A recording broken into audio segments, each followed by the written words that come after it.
ನಮಸ್ಕಾರ. ಸತತ ಮೂರನೇ ಟಿ20 ಪಂದ್ಯದಲ್ಲಿಯೂ ವೈಫಲ್ಯ ಎದುರಿಸಿದ ಸೂರ್ಯ ಮತ್ತು ಗಿಲ್.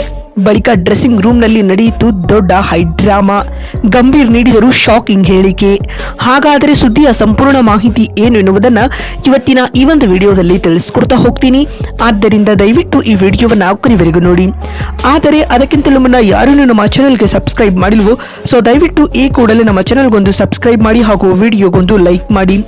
ಹೌದು, ಟೀಂ ಇಂಡಿಯಾ ದಕ್ಷಿಣ ಆಫ್ರಿಕಾ ವಿರುದ್ಧದ ಟಿ20 ಸರಣಿಯ ಮೂರನೇ ಟಿ20 ಪಂದ್ಯವನ್ನೇನೋ ಗೆದ್ದುಕೊಂಡಿತ್ತು.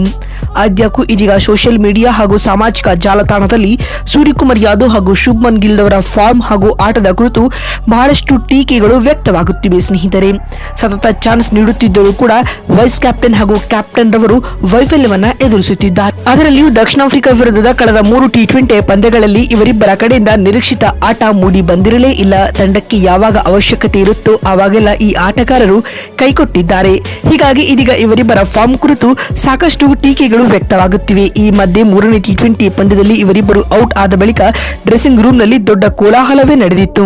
ಹೌದು, ಧರ್ಮಶಾಲಾದಲ್ಲಿ ನಡೆದ ಭಾರತ ಮತ್ತು ದಕ್ಷಿಣ ಆಫ್ರಿಕಾ ನಡುವಿನ ಮೂರನೇ ಟಿ20 ಪಂದ್ಯದಲ್ಲಿ ಟಾಸ್ ಸೋತು ಮೊದಲು ಬ್ಯಾಟಿಂಗ್ ಮಾಡಿದ ಆಫ್ರಿಕಾ ತಂಡವನ್ನ ಟೀಂ ಇಂಡಿಯಾದ ಬೌಲರ್ಗಳು ಕೇವಲ 117 ರನ್ಗಳಿಗೆ ಕಟ್ಟಿ ಹಾಕುವಲ್ಲಿ ಯಶಸ್ವಿಯಾದರು.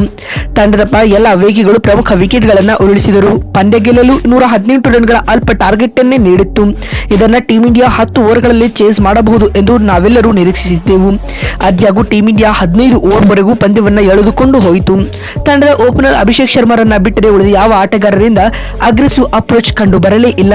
ಅದರಲ್ಲಿಯೂ ವೈಸ್ ಕ್ಯಾಪ್ಟನ್ ಆಗಿದ್ದಂತಹ ಶುಭ್ಮನ್ ಗಿಲ್ ಕೇವಲ 28 ಎಸೆತಗಳಿಂದ 28 ಅಂದ್ರೆ 100 ಸ್ಟ್ರೈಕ್ ರೇಟ್ ನಲ್ಲಿ ಓಡಿಐ ಕ್ರಿಕೆಟ್ಗೂ ಇದು ಸೂಟೇಬಲ್ ಆಗಿರಲ್ಲ. ಇಂತಹ ಬ್ಯಾಟಿಂಗ್ ಅನ್ನ ಟಿ20 ಫಾರ್ಮೆಟ್ ನಲ್ಲಿ ಗಿಲ್ ಪ್ರದರ್ಶಿಸಿ ವಿಕೆಟ್ ಕೈಚೆಲ್ಲಿದರು. ಇದರೊಂದಿಗೆ ಮೂರನೇ ಟಿ20 ಪಂದ್ಯದಲ್ಲಿಯೂ ಗಿಲ್ ವಿಫಲತೆಯನ್ನ ಎದುರಿಸಿದರು.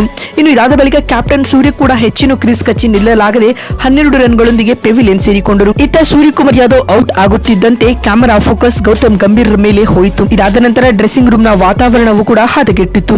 ಒಟ್ನಲ್ಲಿ ಇದೀಗ ಸೋಷಿಯಲ್ ಮೀಡಿಯಾದಿಂದ ಹಿಡಿದು ಕಾಮೆಂಟ್ರಿ ಬಾಕ್ಸ್ ವರೆಗೂ ಗಿಲ್ ಹಾಗೂ ಸೂರ್ಯರ ಪ್ರದರ್ಶನದ ಬಗ್ಗೆ ಟೀಕೆಗಳು ಶುರುವಾಗಿವೆ. ಸ್ನೇಹಿತರೆ, ಇನ್ನು ಪಂದ್ಯ ಮುಕ್ತಾಯದ ಬಳಿಕ ಮಾತನಾಡಿದ ತಂಡದ ಕೋಚ್ ಗೌತಮ್ ಗಂಭೀರ್ ಈ ರೀತಿಯಾಗಿ ತಿಳಿಸಿದ್ದಾರೆ. ನೀವು ಇಷ್ಟು ಸಣ್ಣ ಟಾರ್ಗೆಟ್ ಇದ್ದರೂ ಕೂಡ ಈ ಪಂದ್ಯವನ್ನ ತುಂಬಾ ಡ್ರ್ಯಾಗ್ ಮಾಡಿದ್ದೀರಿ. ತಂಡದಲ್ಲಿ ಸ್ಥಾನ ಸಿಗುವುದು ನಿಮ್ಮ ಹೆಸರಿನಿಂದಿಲ್ಲ, ಬದಲಾಗಿ ನೀವು ನೀಡುವ ಪ್ರದರ್ಶನದಿಂದಾಗಿ. ನಿಮಗೆ ಸಾಕಷ್ಟು ಅವಕಾಶಗಳನ್ನು ನೀಡಿದ್ದರೂ ಕೂಡ ನೀವು ಮತ್ತದೇ ಆ ತಪ್ಪುಗಳನ್ನು ನಡೆಸುತ್ತಿದ್ದೀರಿ. ನಿಮ್ಮನ್ನ ತಂಡದಿಂದ ಕೈಬಿಡಲೇಬೇಕು. ಇಲ್ಲವಾಗಿದ್ದಲ್ಲಿ ಟಿ20 ವಿಶ್ವಕಪ್ ಗೆಲ್ಲುವ ನಮ್ಮ ಕನಸಾಗಿರಲಿದೆ ಎಂದು ಕೋಪಗೊಂಡು ಗೌತಿ ಹೇಳಿದ್ದಾರೆ. ಸ್ನೇಹಿತರೆ, ನಿಮಗೇನಿಸುತ್ತದೆ? ಸೂರ್ಯಕುಮಾರ್ ಯಾದವ್ ಹಾಗೂ ಶುಭ್ಮನ್ ಗಿಲ್ ಅವರಿಗೆ ಮತ್ತೆ ಟೀಂ ಇಂಡಿಯಾದಲ್ಲಿ ಚಾನ್ಸ್ ನೀಡಬೇಕು ಅಥವಾ ಬೇಡವೋ ಎನ್ನುವುದನ್ನ ಎಸ್ ಅಥವಾ ನೋ ಎಂದು ಕಮೆಂಟ್ ಮಾಡುವ ಮೂಲಕ ತಪ್ಪದೇ ತಿಳಿಸಿ. ಮತ್ತೊಂದು ವಿಡಿಯೋದಲ್ಲಿ ಸಿಗ್ತೀನಿ. ಅಲ್ಲಿವರೆಗೂ ನಮಸ್ಕಾರ, ಧನ್ಯವಾದಗಳು ಸ್ನೇಹಿತರೆ.